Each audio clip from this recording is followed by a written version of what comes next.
ಹೇಳಿ ಆದ್ಮೇಲೆ ಈಗ ಕಳ್ತನ ಮಾಡಿಲ್ರಿ. ಇವತ್ತಿಗೆ 16 ವರ್ಷ ಆಯ್ತು. 2010 ಕಳ್ತನ ಮಾಡಿದ್ದೆ. ಅಲ್ಲಿಗೆ ಬಿಟ್ಟೆ ನಾನು ಗುಲ್ಬರ್ಗ ಜೈಲಿಂದ ಬರೋ ಮುಂದೆ ಇನ್ನು ಮುಂದೆ ಮಾಧ್ಯಮಗಳ ಮುಂದ್ಗಡೆ ನಾನು ಕಳ್ತನ ಮಾಡಂಗಿಲ್ರಿ. ಪೊಲೀಸರಿಗೆ ನನ್ನ ಎಂಥವನ್ನದೇನೇನದು ಅವ್ರಿಗೆ ಗೊತ್ತೈತಿ.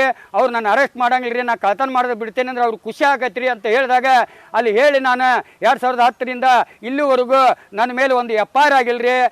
ಇವತ್ತಿಗೆ ಪೊಲೀಸರು ಸ್ಟೇಷನ್ಗೆ ಬಾ ಅಂತ ಕರೆದಿಲ್ರಿ. ಆದರೆ ಮೊನ್ನೆ ನಾನು ಸಾಲ ಮಾಡಿದ್ದೆ ಒಬ್ಬವನಂತೇಳಿ ಅವನೇನು ಮಾಡ್ದ, ನನಗೆ ಕೊಡೋ ದುಡ್ಡು ಕೊಡು, ಇಲ್ಲಾಂದ್ರೆ ನಿನ್ನ ಮೇಲೆ ಕೇಸ್ ಹಾಕ್ತೇನೆ ಅಂದ. ಹಾಕೋ ಹೋಗೋ, ನಾನು ಬಂದು ಕೊಡ್ತೇನೆ, ನಿನ್ನ ಸಮಯ ಕಂಡೀಷನ್ ಇಟ್ಟು ನಾನು ಕೊಡೋಕ್ಕಾಗಲ್ಲ ಅಂದೆ. ಅವನು ಹೋಗಿ ಒಂದು ಕಂಪ್ಲೇಂಟ್ ಕೊಟ್ಟ. ಆ ಕೇಸ್ನಲ್ಲಿ ಯಾವ ಆಧಾರ ಇಲ್ಲ, ಅವನು 420 ಮಾಡ್ಯಾನ ಅಂತ ಹೇಳಿದ್ರು. ಅದನ್ನು FIR ಕ್ಯಾನ್ಸಲ್ ಮಾಡಿಸಿ ನಾನು ಅಂಥವ್ನು ಅಲ್ರಿ ಅಂತ ಹೇಳಿದಾಗ ನಮಗೆ ಸಿದ್ದರಾಮಯ್ಯ ಅಂತಂದು ಜಗಳೂರು ಪೊಲೀಸ್ನ ಅಧಿಕಾರಿಗಳು, ಆಯಿತು ಬಸ್ಸ, ನಿಂದು ಇಲ್ಲಿ ಇದರಲ್ಲಿ ಯಾವುದು ಪ್ರೂಫ್ ಇಲ್ಲ, ನೀನು ಅವನ ಜೊತೆಲಿ ಬಂದಿರ್ಬೋದು, ಆದರೆ ಇಲ್ಲಿ ರೊಕ್ಕ ಕೊಟ್ಟಿದ್ದಕ್ಕಾಗಲಿ ಯಾವುದಕ್ಕಾಗಲಿ ಸಾಕ್ಷಿ ಇಲ್ಲ, ಇವನು ಸುಳ್ಳು ಹೇಳ್ತಾನೆ ಅಂತಂದು ಹೇಳಿ ನನ್ನ ಸ್ಟೇಷನ್ ಕರೆದು ನನಗೆ ಮಾಫಿ ಮಾಡಿ ಇಂಥವೆಲ್ಲ ಇದು ಮಾಡಬಾರ್ದು ಅಂತ ಹೇಳಿದ್ರು. ಇಲ್ಲರಿ, ನಾನು ಸಾಲ ಮಾಡಿದ್ದೀನಿ, ಇಲ್ಲ ಅನ್ನಂಗಿಲ್ಲ. ನಾನು 1 ಕೋಟಿ ಸಾಲ ಮಾಡಿದ್ದೀನಿ. ಯಾಕಂದರೆ ನಾನು ಸಾಧನೆಗೋಸ್ಕರ ಮಾಡಿದ್ದೀನಿ.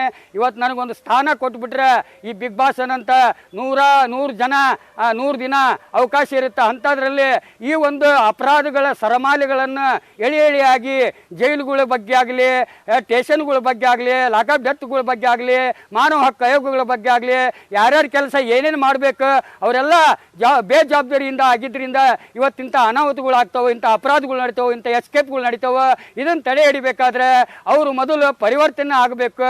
ಅವ್ರ ವ್ಯವಸ್ಥೆಗಳಲ್ಲಿ ಇವತ್ತು ನರಕ ಆಗಿದೆ, ಆ ವ್ಯವಸ್ಥೆನ ಪರಿವರ್ತನೆ ಮಾಡಬೇಕು. ಜೈಲು ಅಂದರೆ ಪರಿವರ್ತನೆ ಜಗದ ನಿಯಮ ಅಂತ ಹೇಳ್ತಾರೆ.